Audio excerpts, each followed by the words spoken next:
본문 말씀이 길기도 길지만 설교하기도 진짜 어려운 내용입니다. 특히 제가 그냥 골머리를 많이 썩었는데 지난주 동안에 이스라엘이 다른 나라들과 구별된 존재가 되게 하는 것, 그것은 어디에 있습니까?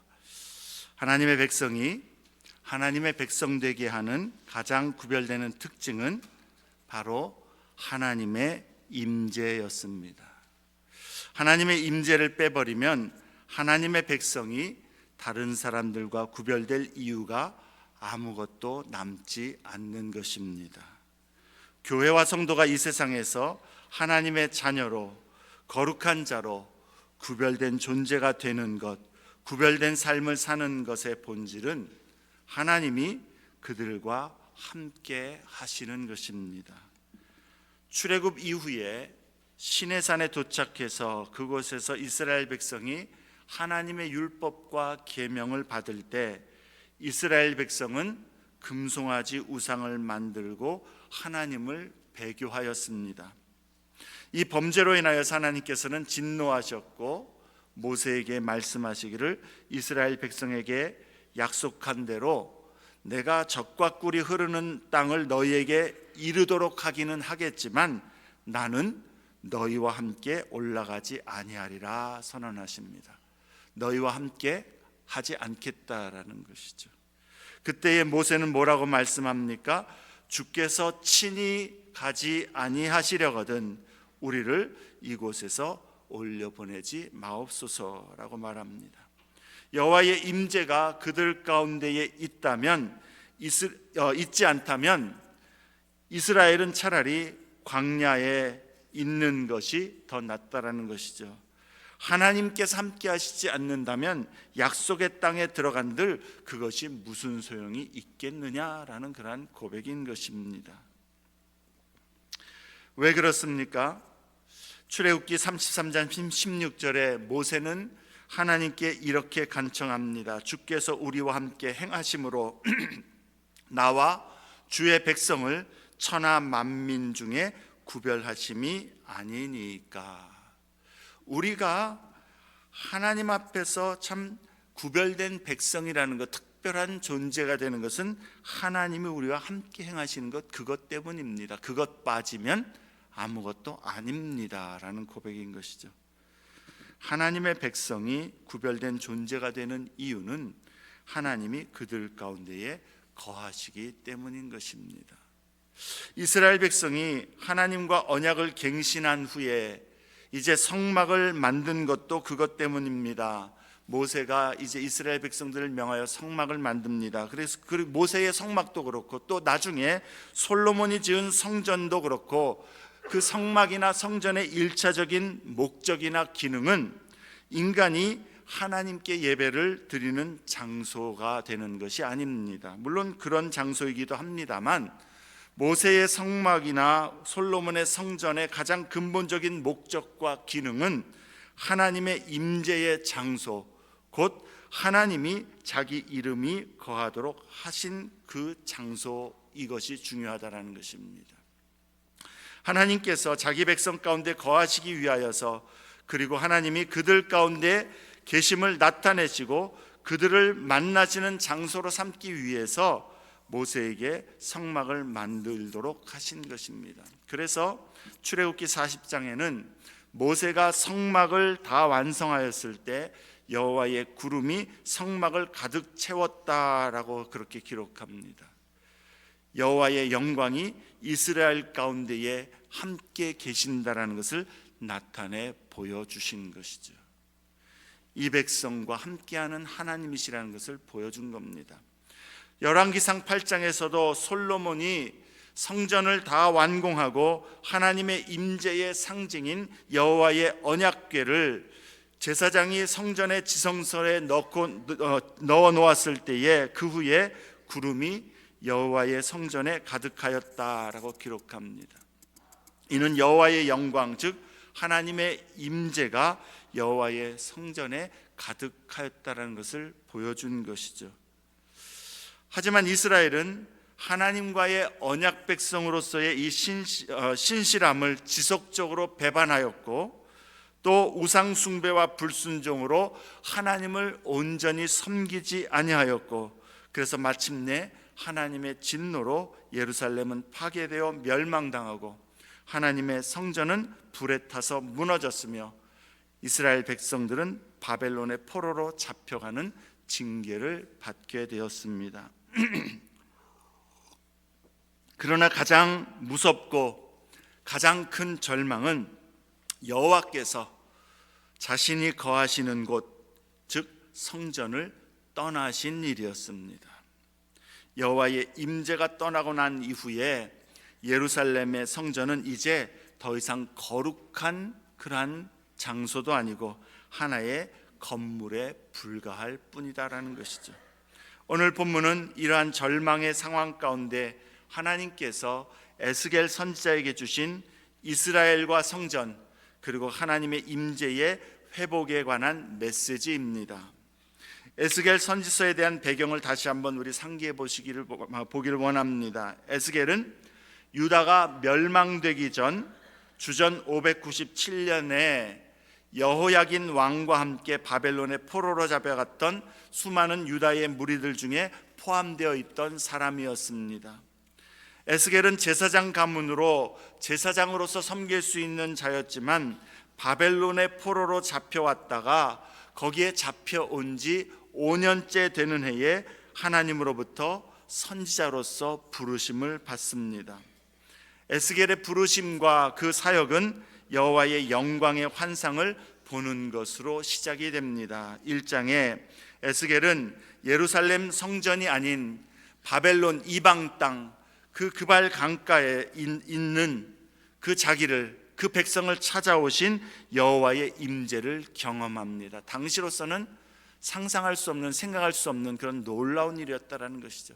하나님의 임재는 여호와의 성전, 예루살렘에 있는 성전에 있을 것으로 생각했는데 바벨론 이방 땅에 있는 하나님의 백성에게 하나님께서 찾아오신 것입니다. 바벨론에 잡혀와 있던 유다의 포로민들은 하나님께서 그들을 속히 구원하셔서 유다 땅으로 곧 돌려보내실 것이라는 확신과 소망을 품고 속히 회복될 것을 기대하고 있었습니다. 그러나 하나님께서는 에스겔에게 유다 포로민들을 향하여서 예루살렘에 대한 곧 다가올 심판과 멸망을 선포하게 하십니다. 너희들이 곧 회복돼서 돌아가지 않을 것이다. 오히려 예루살렘은 멸망을 당하고 너희는 이곳에 오래도록 머물게 될 것이다라는 것이죠. 그것이 첫 번째 에스겔이 본 환상이었습니다. 8장부터 11장에서 에스겔은 여호와의 두 번째 환상을 경험합니다. 그는 여호와의 권능으로 환상 가운데에 예루살렘으로 이끌려가서 예루살렘 성전과 거기에서 벌어지는 각종 우상 숭배와 죄악들을 목격하게 됩니다. 성전의 깊은 곳에서, 깊숙한 곳에서 비밀리에 진행되는 많은 범죄와 우상 숭배들도 목격하게 됩니다. 뿐만 아니라 에스겔은 여호와의 영광이 성전과 예루살렘으로부터 떠나가는 것도 보게 됩니다. 제사장들과 장로들 그리고 백성들의 죄악으로 말미암아 여호와의 임재가 더 이상 그 죄악된 백성들 가운데 머물지를 못하고 그들로부터 여호와께서 떠나가시도록 만든 것이죠.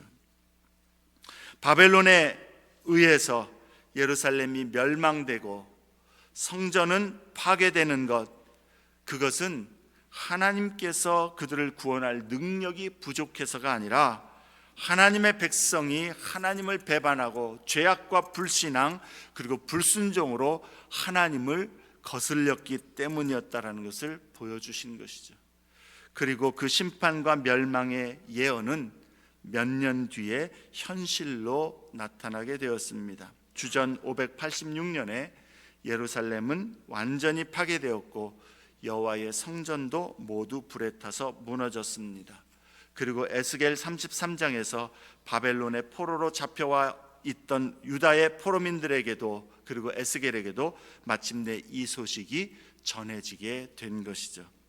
그때부터 에스겔의 메시지는 바뀝니다. 그 이전까지는 심판과 멸망의 메시지를 예언했다면 그 이후로부터는 회복의 메시지를 전하게 하신 것이죠. 하나님은 예루살렘의 파괴 이후에 에스겔로 하여금 이스라엘을 향한 하나님의 회복의 약속을 선포하도록 하십니다. 그리고 이것은 하나님의 열심과 언약에 신실하신 하나님의 은혜와 능력으로 말미암아 이루시는 회복임을 우리는 보게 되는 것이죠. 34장부터 37장은 그러한 하나님의 회복의 약속들과 메시지입니다. 특히 37장의 에스겔은 세 번째 환상을 보는데 우리가 잘 아는 메마른 뼈들이 가득한 그 골짜기에서 마른 뼈들이 살아나고 회복되어서 큰 군대를 이루는 것을 봅니다. 메마른 뼈들과 같은 그러한 상태의 절망적인 상태의 이스라엘을 하나님께서 하나님의 능력으로 하나님의 그 신실하심으로 회복시키시고 새롭게 하실 것을 약속받는 것이죠. 특히 하나님께서는 그들 가운데에 하나님의 성소를 친히 세우실 것을 약속합니다. 37장 26절부터 28절 말씀 한번 가서 보겠습니다. 37장 26절에서 28절입니다. 우리가 잔목소리로 읽겠습니다. 26절부터 시작. 내가 그들과 화평의 언약을 세워서 영원한 언약이 되게 하고 또 그들을 견고하고 번성하게 하며 내 성소를 그 가운데에 세워서 영원히 이르게 하리니 내 처소가 그들 가운데에 있을 것이며 나는 그들의 하나님이 되고 그들은 내 백성이 되리라. 내 성소가 영원토록 그들 가운데에 있으리니 내가 이스라엘을 거룩하게 하는 여호와인 줄을 열국이 알리라 하셨다 하라. 이스라엘은 제사의 타락과 이스라엘 스스로 자신들을 불결하게 만든 그러한 일로 인하여서 하나님의 임재를 누리는 특권과 복을 상실하였었고 국가의 멸망과 함께 백성들은 그 땅에서 쫓겨나 포로로 잡혀갔습니다. 그러나 하나님께서는 아브라함과 맺으신 그리고 이스라엘 백성과 맺으신 그 자신의 언약에 신실하셔서 그들의 모든 더러움에서 그들을 깨끗하게 하시고 거룩한 성전과 거룩한 도시, 거룩한 땅의 거룩한 백성으로서의 이스라엘을 다시 이루어내실 것을 말씀해주고 있는 것입니다. 38장부터 39장에서 하나님의 백성을 대항하는 모든 세력과 권능을 제압하시고 열방에 자신의 영광을 펼쳐 보이실 뿐만 아니라 거룩한 도시에 하나님의 임재의 영광을 회복하여 주실 것을 약속하고 있는 것입니다. 오늘 본문 40장부터 48장은 하나님께서 에스겔에게 네 번째 보여주시는 환상으로 하나님의 이러한 회복에 관한 말씀들을 기록하고 있는 것입니다. 에스겔서 마지막 회복에 관한 이 부분을 앞으로 세 주제로 나누어 묵상할 것입니다. 오늘 여호와의 성전의 회복과 여호와의 그 임재의 귀환에 관한 말씀을 나누고 다음 주에는 44장에서 46장에 하나님에 대한 예배의 회복에 대해서 그리고 47, 48장에서 하나님의 임재 가운데 사는 하나님의 백성의 재정립에 관한 그 말씀을 나눌 것입니다. 40장 1절에 에스겔은 다시 한번 여호와의 권능으로 환상 중에 이끌려서 이스라엘 땅으로 가게 됩니다. 그 시기는 사로잡힌 지 25년째 되는 해, 즉 예루살렘 성이 함락된 지 14년째 되는 해로 주전 573년입니다.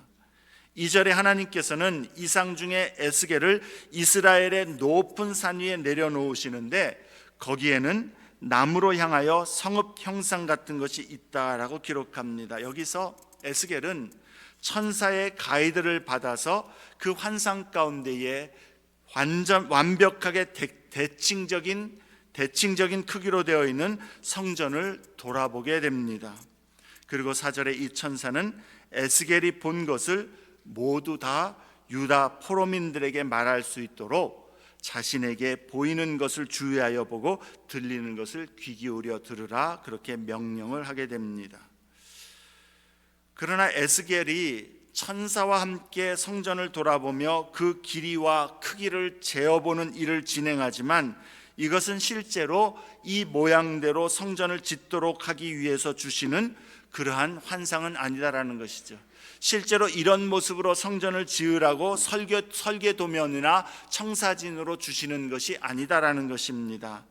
40장부터 42장에 나오는 성전과 그리고 성전 안에 있는 부속 건물들, 거기에 있는 모든 그 내용들에 대한 기록의 초점은 세부 사항들 자체 그것이 아니라 하나님의 백성 가운데에 하나님이 거하시는 처소가 회복된 것에 있음을 강조하고 있다는 것입니다. 그 의미가 하나님께서 하나님의 백성 가운데 함께 하시기 위해서 성전을 그렇게 완성하시고 이루어내신다는 것이죠. 성전의 기능과 목적이, 근본적인 기능과 목적이 뭐라고 그랬습니까? 하나님의 임재라고 그랬습니다. 하나님께서는 하나님이 거하시기 위해서 그 성전을 그렇게 이루시겠다라는 그것을 보여주고 있는 것입니다. 여러분, 이스라엘의 역사에 있어서 실제로 에스겔이 본 모습대로의 성전이 세워진 적은 없습니다. 이스라엘이 포로에서 돌아온 이후에 성전을 재건하기는 했지만 이 에스겔이 본 환상을 기준으로 세우지는 않았었습니다. 그러므로 여기서 에스겔에게 보여주시는 이 성전의 환상은 새로운 종류의 성전으로 실제적인 성전 건물을 짓도록 하기 위함이 아니라 오히려 종말론적으로 하나님께서 하나님의 백성들 가운데 거하시기 위하여 하나님이 이루실 그러한 성전의 모습을 보여주신다라는 것이죠. 영적인 의미가 더 크다라는 겁니다. 그리고 신약은 이 에스겔의 이 완전히 대칭적으로 아름답고 완벽한 성전의 그 성취가 바로 예수 그리스도 안에서 발견되어진다는 것을 가르친다라는 것이죠. 예수 그리스도 자신이 바로 그 새로운 성전, 하나님께서 자기 백성 가운데 거하시는 온전하고 완전한 성전이 되신다라는 것입니다. 그래서 예수님도 자기 몸을 성전으로 비유하셔서 헤롯 성전에 대해서 사람들에게 이 성전을 헐어라, 내가 사흘 동안에 일으키리라 말씀하셨던 것입니다. 예수 그리스도는 하나님이 인생들 가운데 자기 백성 가운데 거하시는 하나님의 임재가 되시고 성전이 되십니다. 그리고 하나님의 영광을 우리에게 나타내 보이시는 하나님의 영광이 되십니다. 그래서 요한복음 1장 14절에 말씀이 육신이 되어, 인카네이션이죠, 성육신 하셔서 우리 가운데 거하심에, 여기 거하심에라는 단어는 성막을 치심에라는 의미입니다. 말씀이 육신이 되어 우리 가운데에 성막을 치심에, 거하심에 우리가 그의 영광을 보니 아버지의 독생자의 영광이요 은혜와 진리가 충만하더라라고 사도 요한은 선언합니다. 예수 그리스도로 말미암아 하나님이 우리 안에 거하시는 영광과 복을 우리가 얻게 될 것이요, 예수 그리스도 안에서 예수가 성전이 되기 때문에 믿음으로 우리가 예수 안에 거할 때에 하나님이 우리와 함께 하시는 복을 예수로 말미암아 얻는 것이요, 그 은혜와 진리가 예수 안에 충만하다라는 것이죠. 40장에서 42장의 내용은 우리가 성경을 읽으면서 아마 가장 지루하게 느끼는 내용 중에 하나일 것입니다. 그 부분을 설교할 자신도 저도 없거니와 여러분, 제가 시작하면 아마 다 졸으실 것 같아요. 주보와 함께 나누어드린 그 도표를 참조하시면서 찬찬히 읽어보시기를 바랍니다. 그런데 읽으실 때에 두 가지 중요한 내용을 염두에 두시면 좋을 것 같습니다. 첫째는 40장 5절에 보면 벽의 두께와 높이가 나옵니다. 하나님의 이 성전의 그 환상 중에 보는 그 완벽한 대칭적인 성전의 그 구역에 그것을 둘러싸는 그 벽의 두께와 높이가 나오는데 그 두께와 높이가 각각 6척이다 그렇게 얘기합니다. 여기 치수에 대해서 여러분 좀 이렇게 염두에 두시면 이거 읽을 때 좀 이해가 쉬울 것 같습니다. 한 척은 약 52cm입니다. 우리 사람의 팔꿈치에서 손끝까지와 그 다음에 이 손바닥 하나의 넓이가 더해진 것, 약 52cm를 우리가 52cm로 이렇게 매절을 합니다.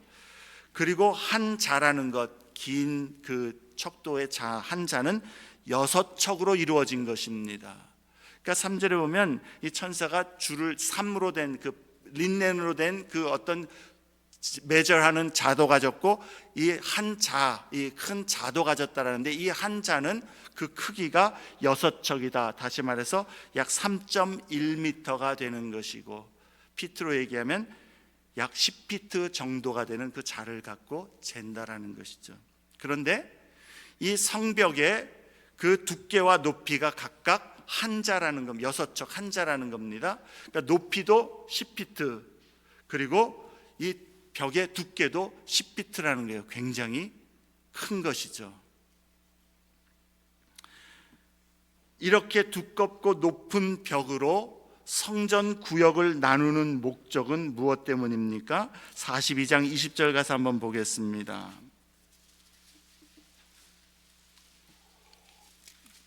42장 20절에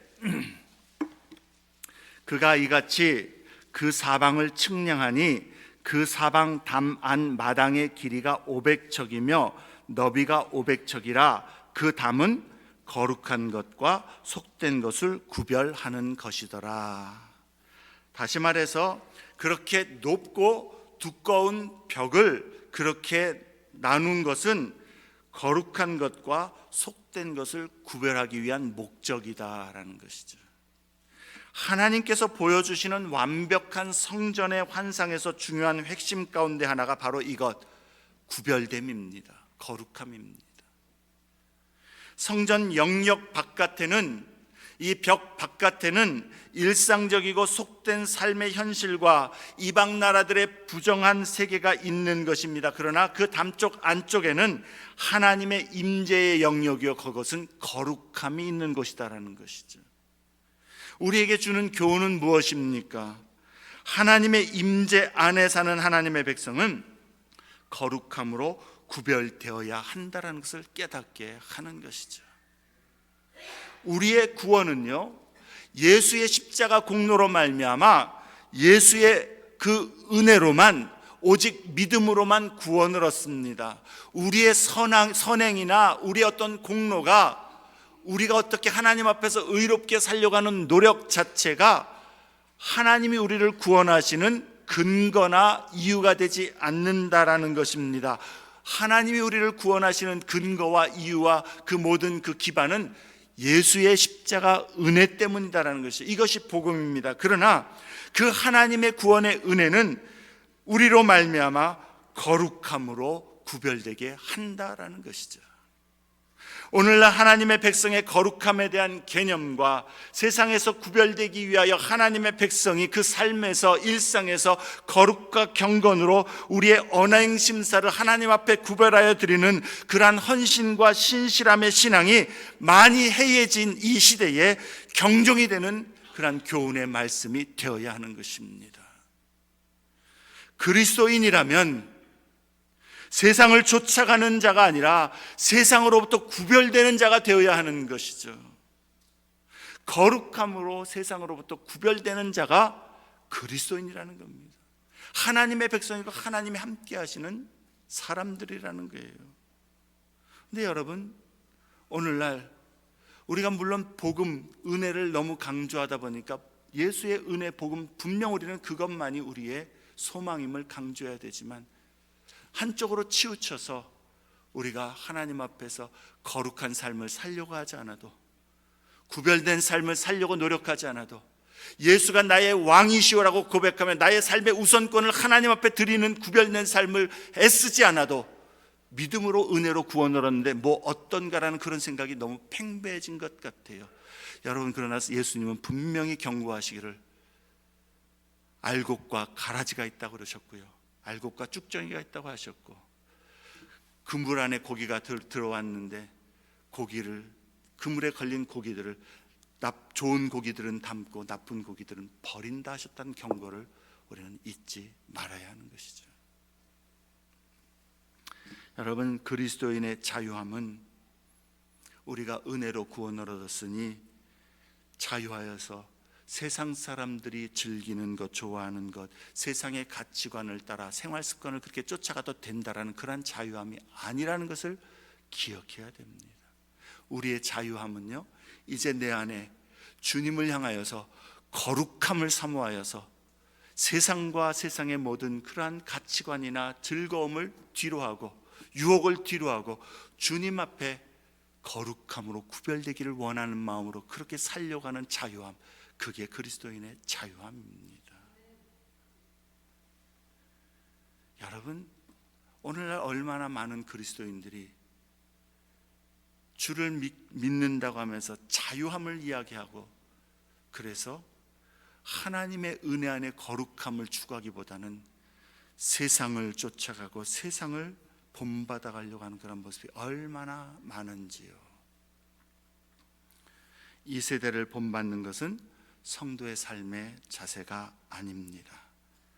이 세대를 본받지 말고 마음을 새롭게 함으로 변화를 받아 하나님의 선하시고 온전하시고 또 갑자기 제가 생각이 안 납니다. 세 가지인데요. 기뻐하시는 뜻이 무엇인지 분별하도록 하라. 하나님께 순종하는 삶을 추구하고 사모해야 하는 것입니다. 이 부분을 읽으면서 두 번째 염두에 둘 것은 하나님의 지성소로 향하여 갈수록 거룩함의 기준들은 더 높여진다라는 사실입니다. 그 거룩함은 안으로 갈수록 층계를 통해서 그 지면이 높아짐을 통해서 더 거룩한 장소로 들어가고 있다는 것을 표현해주고 있습니다. 그래서 성전 바깥뜰은 담장 밖의 지면보다 7층계 더 높게 표시가 됩니다. 그리고 안뜰은 바깥뜰로부터 8층계를 더 올라가게 됩니다. 그리고 성전 건물 자체에 도달하게 될 때에 성전은 안뜰과 바깥뜰의 주변보다 다시 더 높은 곳에 있다라는 사실로 하나님의 거룩하심을 강조해주고 있다라는 것이죠. 그리고 성전은 성소와 지성소로 나뉘어져 있는데 그 입구의 크기가 점점 더 지성소로 향해 갈수록 좁아지는 것을 통해서 하나님께 가까이 갈수록 하나님의 거룩하심을 더욱더 드러내고 있음을 설명해 주고 있습니다. 40장 48절에 보면 성전 문의 현관은 14척인데 비해서 41장 2절에 성소의 그 입구는 10척이고 그리고 41장 3절에 지성소의 입구는 6척이다라고 그렇게 기록합니다. 점점 더 하나님께 가까이 갈수록 거룩함이 더 높아진다는 것이죠. 여러분, 하나님께 가까이 가고 하나님을 사랑할수록 우리는 세상에서 우리는 어떻게 살아도 괜찮다, 은혜 안에 있다라고 자만하는 것이 아니라 하나님이 기뻐하시는 모습대로 하나님을 닮아가며 하나님의 거룩함으로 더욱더 우리 자신을 드리기를 힘쓸 수밖에 없다라는 것입니다. 그게 진정한 믿음입니다. 그리고 그 지성소의 에스겔은 제사장임에도 불구하고 환상에서조차도 그 지성소 안에 들어가지를 못합니다. 이 부분이 우리에게 무엇을 가르칩니까? 하나님은 지극히 거룩하신 분이시다는 것을 우리는 항상 기억해야 한다는 것이죠. 하나님은 거룩함과 영광 가운데 계신 분으로서 우리가 함부로 대할 수 없는 분이요, 또한 우리가 경솔히 대할 수 없는 분이십니다. 하나님의 거룩함 앞에 우리는 언제나 겸손히 그리고 하나님을 경외함으로 그 앞에 나아가야 되는 것이고, 그의 이름을 부를 때에 우리는 그의 이름을 망령되이 부르거나 사용하지 말아야 하는 것이죠. 여러분, 저는 정치적인 입장은 다 배제하고요, 한국의 전광훈 목사라는 사람은 이단입니다. 신학적으로 성경적으로 그 사람은 예수 믿는 사람 아닙니다. 어떻게 하나님을 향하여서 하나님 너 까불면 죽어, 농담으로라도 그런 말 할 수가 없는 거죠. 하나님을 얼마나 우습게 알고 얼마나 경솔히 여겼다면 그럴 수가 있겠습니까? 하나님의 이름을 부를 때에 우리는 망령되이 부르지 말아야 되고 망령되이 사용하지 말아야 합니다. 하나님 거룩하신 분이신데 혹여라도 우리끼리 장난말로라도 하나님의 이름을 망령되게 일컫는 것들은 입에서 삼가야 됩니다. 여러분, 농담으로 여러분 아버지에 대해서 막말하시겠습니까? 여러분 부모님에 대해서 막말하시겠습니까? 절대로 안 하죠. 하나님을 경외하는 사람은 그러면 안 되는 겁니다. 하나님은 거룩하신 분이심 우리는 알아야 합니다. 예수 안에서 하나님이 우리의 아버지가 되시고 사랑과 자비와 긍휼이 풍성한 분이시지만 또한 그는 영원히 거룩한 분이심을 우리는 항상 잊지 말아야 하는 것입니다. 에스겔에게 성전의 환상을 보이고 난 후에 43장에서 하나님은 그를 데리고 동쪽으로 향한 문으로 데려갑니다. 그리고 거기서 에스겔은 여호와의 영광이 동쪽에서부터 오는 것을 봅니다. 그 모습은 8장에서 11장에 보았던 여호와의 영광이 성전을 떠나가셨던 그 모습과 그 방향으로부터 그것을 되돌려서 여호와께서 다시 성전으로 자기 백성 가운데에 함께 하시기 위하여 귀환하는 모습을 보여주고 있는 것입니다. 4절과 5절 말씀을 한번 보겠습니다. 43장 4절 5절. 여호와의 영광이 동문을 통하여 성전으로 들어가고 영이 나를 들어 데리고 안뜰에 들어가시기로 내가 보니 여호와의 영광이 성전에 가득하더라. 하나님이 이스라엘을 버리신 어두운 날들은 이제 지나갔다라는 것이죠. 하나님의 백성의 왕이 집으로 돌아오신 것입니다. 그리고 자신의 임재의 자리로 돌아오신 왕은 이제 그곳에서 할 말씀이 있으십니다. 43장 7절부터 12절 말씀은 에스겔을 통해서 그 백성에게 이 환상을 통해서 이 성전의 완벽한 모습을 보여주시고 그 백성에게 주시는 말씀 두 부분을 기록하고 있습니다. 이것 백성들에게 이야기하라고, 이것을 백성들에게 깨닫게 하라고 성전의 40장부터 42장의 그 성전의 환상을 에스겔에게 보여주셨다라는 겁니다. 그 첫 번째 말씀은 7절부터 9절입니다. 내가 영원토록 그들의 가운데 거하리라는 말씀인 것이죠. 7절부터 9절 한번 보겠습니다. 그가 내게 이르시되 인자야, 이는 내 보좌의 처소, 왕적인 그러한 표현이죠. 왕권의 표현입니다. 내 보좌의 처소, 내 발을 두는 처소, 내가 이스라엘 족속 가운데 영원히 있을 곳이라. 이스라엘 족속 곧 그들과 그들의 왕들이 음행하며 그 죽은 왕들의 시체로 다시는 내 거룩한 이름을 더럽히지 아니하리라. 그들이 문지방을 내 문지방 곁에 두며 그 문설주를 내 문설주 곁에 두어서 그들과 나 사이에 겨우 한 담이 막히게 하였고 또 그 행하는 가증한 일로 내 거룩한 이름을 더럽혔으므로 내가 노하여 멸망시켰거니와 이제는 그들이 그 음란과 그 왕들의 시체를 내게서 멀리 제거하여 버려야 할 것이라. 그리하면 내가 그들 가운데에 영원히 살리라. 이스라엘 백성이 왜 멸망당하고 심판을 당하고 왜 성전이 무너졌습니까? 그들 가운데 있는 죄악 때문이고 불신앙 때문이고 우상 때문이다라는 것이죠. 우리에게도 마찬가지입니다. 오늘날 우리가 주님을 섬긴다고 하면서 겉모양은 섬기고 예배를 드리고 나는 그리스도인인 것처럼 그렇게 행동하지만 진정 내 마음과 삶에서 하나님을 향한 그러한 믿음보다는 우상이 가득하고 하나님보다 다른 것들을 내가 더 의지하게 될 때에 우리는 하나님 앞에 복 아래 있는 것이 아니라 하나님의 진노 아래 있을 수밖에 없는 것이죠. 하나님께서 그의 백성 가운데 거하시기 위해서 성전을 이렇게 이루시고 그 성전에서 이제 하나님이 그들 가운데 거하실 것인데 그 가운데에 그 백성 가운데 하나님께서 거하시려면 그들도 변화되어야 한다라는 겁니다. 깨끗해져야 되고 거룩해져야 하는 것이죠. 하나님을 배반하고 다른 우상들을 섬기던 음행을 버려야 합니다. 하나님과 함께 섬기던 우상들을 버려야 합니다. 하나님보다 더 앞세우던 것들을 버려야 합니다. 하나님이 우리 가운데 거하시려 한다면 그들의 행동에는 그에 상응하는 영원한 변화들이 있어야 하는 것입니다.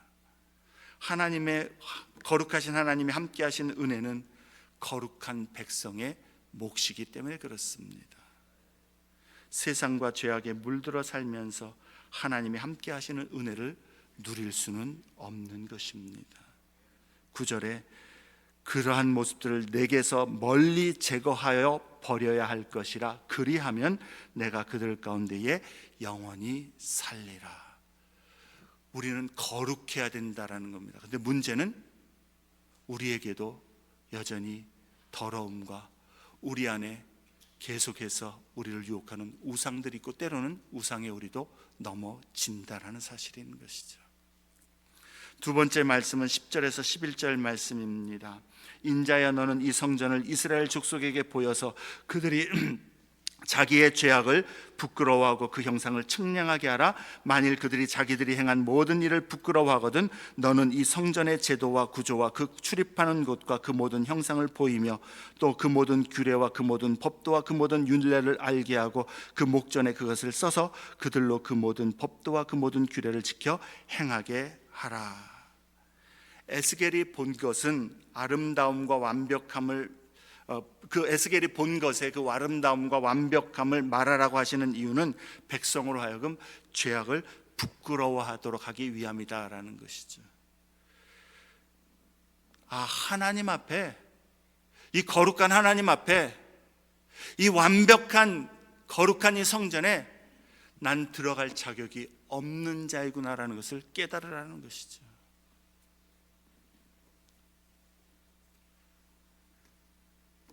하나님께서 이러한 성전의 모습을 보여주시는 건 너희가 그렇게 살 수 있다라는 것이 아니라 우리는 그렇게 살 수 없다라는 것을 깨닫게 하는 것입니다. 하나님의 말씀과 법도 그 명령에 따라 살기를 힘써야 하는데 하나님의 백성은 하나님의 거룩함에서 그렇게 살아야 되는데 우리는 그렇게 살 수 없는 부족한 자임을 발견하게 되고 그것을 고백할 수밖에 없다라는 겁니다. 그러한 자들에게 보이라는 겁니다. 그러한 자들에게 설명해 주라는 겁니다. 그 설명을 받을 때에 무엇을 우리는 고백하게 됩니까? 하나님, 나는 소망이 없습니다라는 고백을 할 수밖에 없는 것이죠. 그래서 우리에겐 속죄와 하나님의 은혜가 필요함을 고백할 수밖에 없는 것이요, 그때에 하나님께서는 이제 성전에서 번제단을 40장에서 42장에 속해 성전에 대한 모든 것들을 다 설명하고 따로 떼어서 그 성전 안에 있는 번제단만 이 뒤에서 기록해 주고 있습니다. 번제단의 모양과 크기를 이야기하고 번제단에서 이루어질 그 봉헌에 대해서 이야기하고 있는 것이죠. 다시 말해서 이 번제단에서 죄사함을 받고 정결함을 받음으로 말미암아 하나님의 임재의 은혜를 누리도록 하라라는 것이죠. 왜 이러한 환상을 보여주시고 왜 이러한 말씀을 하나님께서 이스라엘에게 보여주시는 것입니까? 우리 스스로 거룩해질 수 없고 우리 스스로 깨끗해질 수 없고 우리 스스로 부족함을 인정할 수밖에 없고 또 매번 번제를 드리면서 하나님 앞에서 우리의 죄를 회개하여도 또 범죄하고 또 넘어질 수밖에 없는 우리 자신을 발견할 수밖에 없는 우리인데 왜 이러한 모습을 우리에게 보여주시면서 하나님께서는 거룩한 자만이 하나님의 임재를 누릴 수 있다라고 우리에게 가르쳐 주시는 것입니까? 그것은 하나님께서 행하실 일 때문이다라는 것이죠. 하나님께서 너희를 거룩하게 하고 너희를 새롭게 하고 너희를 회복시키겠다는 약속 때문입니다. 하나님의 열심으로 하나님의 은혜로 하시겠다라는 것이죠. 36장 말씀을 가서 한번 봅니다. 36장 26절에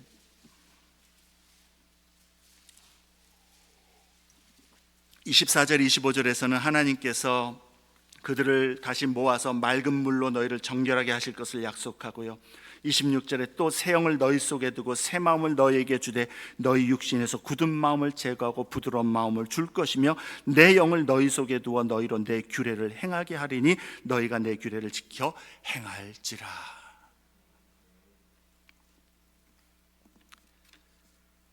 자신이 하나님 앞에 거룩한 자로 나가야 되는 것을 고백하고 하나님 거룩하심을 인정하면서, 그런데 자신을 볼 때 자신은 부족하다는 것을 인정하며 하나님의 구원의 은혜, 죄사함의 은혜가 없으면 나는 소망이 없다라고 그렇게 나를 구원하여 주실 자를 찾고 하나님 앞에 구하는 자에게 하나님께서는 내가 새 영을 주고 새 마음을 주어 너희를 새롭게 하고 구원하시겠다, 회복하겠다는 약속인 것이죠. 하나님이 하시겠다라는 것입니다. 그리고 때가 되매 하나님께서는 예수 그리스도를 보내셔서 예수 그리스도께서 십자가에서 우리의 죄를 담당하심으로 우리의 모든 부정함과 불의를 깨끗게 하셨고, 누구든지 예수를 믿는 자, 완전한 성전이 되시는 그 예수 안에 믿음으로 거하는 자, 그가 죄사함을 얻고 의롭다함을 얻어 하나님의 임재의 은혜 안에 들어가는 복을 주셨다라는 것입니다. 이것이 복음입니다. 예수는 십자가에서 우리를 정결케 하셨고 우리를 거룩케 하셨고 우리를 온전케 하셨으며 하나님이 우리와 함께 거하시도록 하는 우리의 성전이 되셨을 뿐만 아니라 또한 우리가 예수 안에서 이제 성전으로 지어져 가게 하셨다라는 것입니다. 그래서 예수로 말미암아 우리는 구원을 얻고 하나님 앞에 나아가는 복을 얻고 의롭다함을 얻고 거룩하다함을 얻으며 하나님 존전에 서고 하나님의 임재의 은혜를 누리게 되는 것입니다. 요한계시록 21장과 22장에 가면 새 예루살렘의 모습이 또다시 나옵니다. 거기에 있는 내용들을 보면 에스겔의 이 환상에서 본 내용과 많이 비슷한 부분이 있지만 확연하게 구별되는 부분도 있습니다. 거기에 보면은요, 거기에 21장 18절 말씀 보면 그 예루살렘에도 성곽이 있습니다. 거기엔 12진주문이 있어서 이 에스겔이 보는 것만큼 그렇게 막혀 있지 않고 정말 너무나 많은 사람들이 자유롭게 들어갈 수가 있는 그러한 공간이 될 것인데, 그런데 거기에도 여전히 성곽은 있다라는 것이죠. 그 성곽이 있다는 건 뭡니까? 여전히 예수 안에서 은혜로 구원을 얻지만 거룩함과 속됨의 구별이 있다라는 겁니다. 어떠한 자들이 들어가질 못합니까?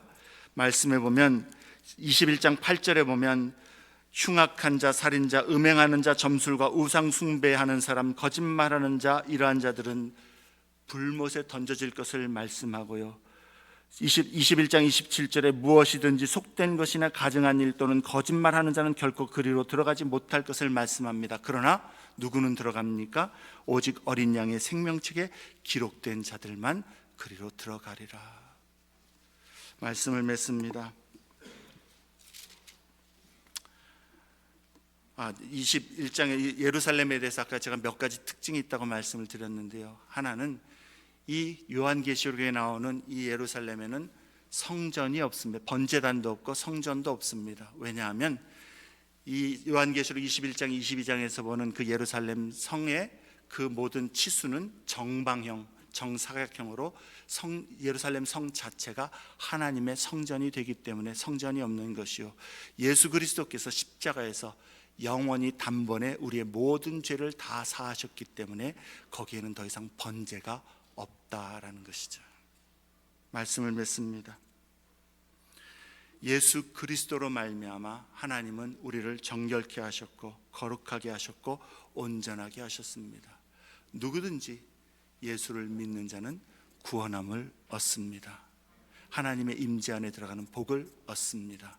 은혜입니다. 우리의 공로가 아닙니다. 그러나 그 은혜를 받은 자, 그 믿음이 있는 자는 이 세상에서 거룩한 백성으로 살기를 힘쓰는 것입니다. 나는 믿음이 있는데 거룩하지 않아도 된다, 그렇지 않습니다.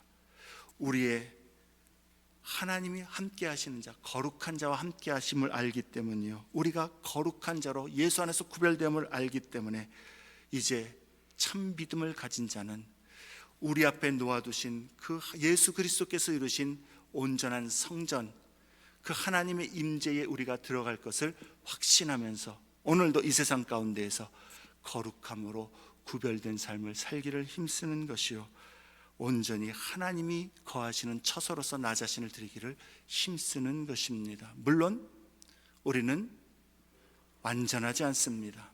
그러나 예수로 말미암아 그날에 우리는 완전하게 변화될 것입니다. 예수 그리스도 안에서 우리는 하나님이 함께 하시는 은혜와 복을 주님의 백성입니다. 그러므로 거룩함과 정결함으로 주님 앞에서 살기를 힘써야 할 뿐만 아니라 또 한 가지는 예수를 믿는다는 것, 그게 얼마나 큰 복인지 만왕의 왕이신 하나님께서 우리와 함께 하신다는 사실을 잊지 말기를 바랍니다. 우리가 완전하고 거룩해서가 아니라 예수님 때문에 부족하고 연약하지만 하나님이 우리와 함께 하시고 우리를 인도하시며 하나님의 끊을 수 없는 사랑으로 하나님의 백성들을 붙들고 주장하시고 그 삶을 이끌어 가시기 때문에 예수 안에 있는 자는 이 땅의 어떠한 모양과 도전과 환난과 고난, 문제 가운데서도 무너지지 않을 수 있는 것은 전능하신 하나님이 우리와 함께 하시기 때문입니다. 이 은혜 안에서 오늘도 주님의 거룩한 백성답게 믿음의 길을 힘차게 순종하며 신실하게 걸어가는 저와 여러분 되시기를 주님의 이름으로 축원합니다. 우리 말씀을